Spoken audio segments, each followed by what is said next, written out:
Selamat datang di Nagita Dakuna Channel edisi kesehatan. Kali ini kita akan membahas tentang dermatofibrosarcoma protuberans. Dermatofibrosarcoma protuberans atau DFSP adalah jenis kanker kulit yang bermula dari jaringan di lapisan tengah kulit atau dermis. Awalnya, kanker ini ditandai dengan memar atau luka yang kemudian berkembang menjadi benjolan di permukaan kulit. DFSP biasanya muncul di badan, lengan, dan kaki. Dermatofibrosarcoma protuberans atau DFSP merupakan kanker kulit yang sangat jarang terjadi. Kanker ini dialami oleh 1 dari 100.000 sampai 1 juta orang per tahun. Meski dapat dialami oleh siapa saja, DFSP paling sering terjadi pada laki-laki usia 20 sampai 50 tahun. Pertumbuhan DFSP cenderung lambat dan jarang menyebar ke bagian tubuh lain.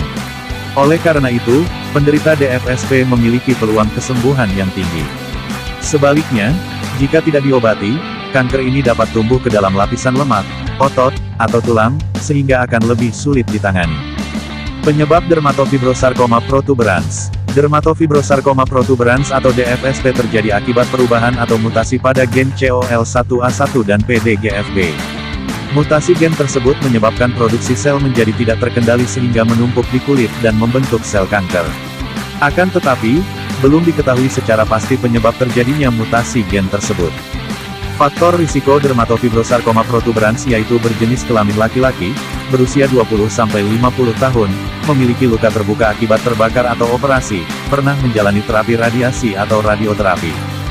Gejala dermatofibrosarcoma protuberans. Dermatofibrosarcoma protuberans tumbuh dengan lambat sehingga gejala awalnya kadang terabaikan. Gejala awal DFSP meliputi kulit menebal, permukaan kulit terasa kenyal atau keras saat disentuh, permukaan kulit berwarna merah kecoklatan, benjolan sebesar jerawat pada kulit dan tidak terasa sakit, kulit terasa kasar.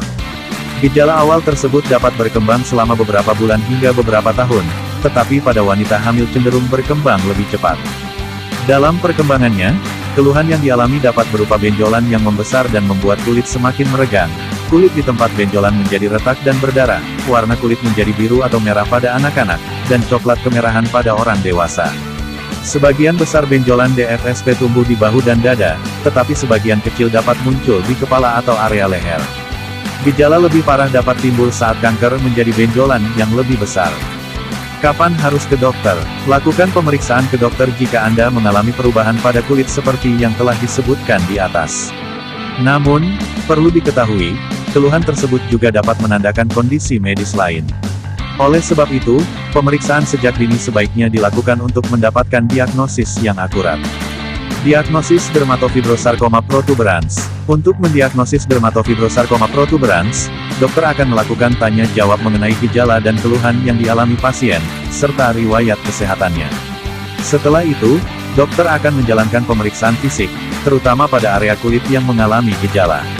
Dokter juga akan melakukan beberapa pemeriksaan untuk memastikan diagnosis, yaitu biopsi kulit. Biopsi kulit dilakukan dengan mengambil sampel jaringan kulit untuk diperiksa di laboratorium, guna mengetahui keberadaan sel kanker. Magnetic Resonance Imaging atau MRI. Pemeriksaan ini dilakukan menggunakan gelombang magnet, untuk melihat ada atau tidaknya penyebaran sel kanker. Tes genetik. Meski jarang dilakukan, tes genetik dapat mendeteksi adanya perubahan atau mutasi gen yang menyebabkan sel-sel tumbuh secara tidak terkendali. Pengobatan dermatofibrosarcoma protuberans. Penanganan utama dermatofibrosarcoma protuberans atau DFSP adalah dengan operasi pengangkatan tumor untuk menghilangkan sel kanker. Beberapa teknik operasi yang dapat dilakukan adalah bedah eksisi.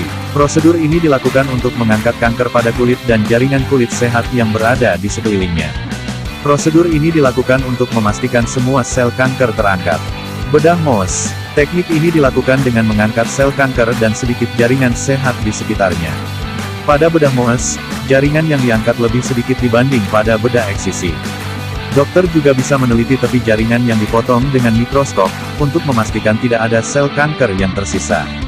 Selain operasi, metode lain yang dapat dilakukan dokter untuk mengatasi DFSP adalah terapi radiasi atau radioterapi. Radioterapi adalah penggunaan sinar khusus untuk membunuh sel kanker.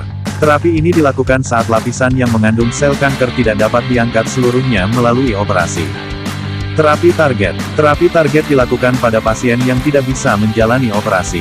Pada terapi ini, dokter akan memberikan obat-obatan yang menargetkan sel-sel kanker secara spesifik agar sel kanker melemah, seperti imatinib. Imatinib secara khusus menyerang gen yang bermutasi sehingga sel-sel kanker mati. Tidak seperti kemoterapi pada umumnya, obat ini dapat mencegah kerusakan serius pada sel-sel sehat. Meski begitu, dokter akan memeriksa mutasi pada gen terlebih dahulu sebelum memberikan imatinib. Pada kasus DFSP yang tumbuh di lapisan dalam kulit, dokter akan melakukan operasi rekonstruksi untuk memperbaiki luka akibat operasi pengangkatan kanker. Perlu diketahui bahwa DSFP dapat kambuh kembali. Oleh sebab itu, dokter akan melakukan upaya untuk menurunkan risiko kekambuhan DFSP, antara lain menjalankan operasi rekonstruksi, untuk memperbaiki luka yang timbul akibat operasi pengangkatan kanker, menjalankan terapi radiasi atau radioterapi, untuk membunuh sel kanker, meminta pasien menjalani kontrol rutin setiap 6 bulan sekali selama 3 tahun, karena DSFP umumnya kambuh 3 tahun setelah ditangani. Komplikasi dermatofibrosarkoma protuberans.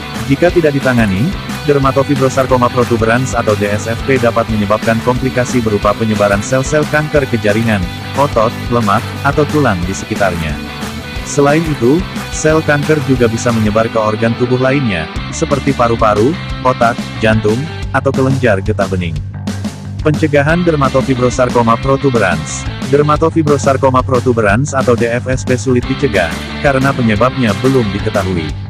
Akan tetapi, karena DFSP dapat disebabkan oleh luka terbuka atau luka bakar, upaya pencegahan yang dapat dilakukan antara lain: menjaga kebersihan kulit, melakukan perawatan kulit bila memiliki kulit kering agar tidak mudah teriritasi, berhati-hati ketika melakukan aktivitas yang menggunakan api, seperti memasak, menghindari paparan sinar matahari yang terlalu terik, menghindari paparan bahan kimia.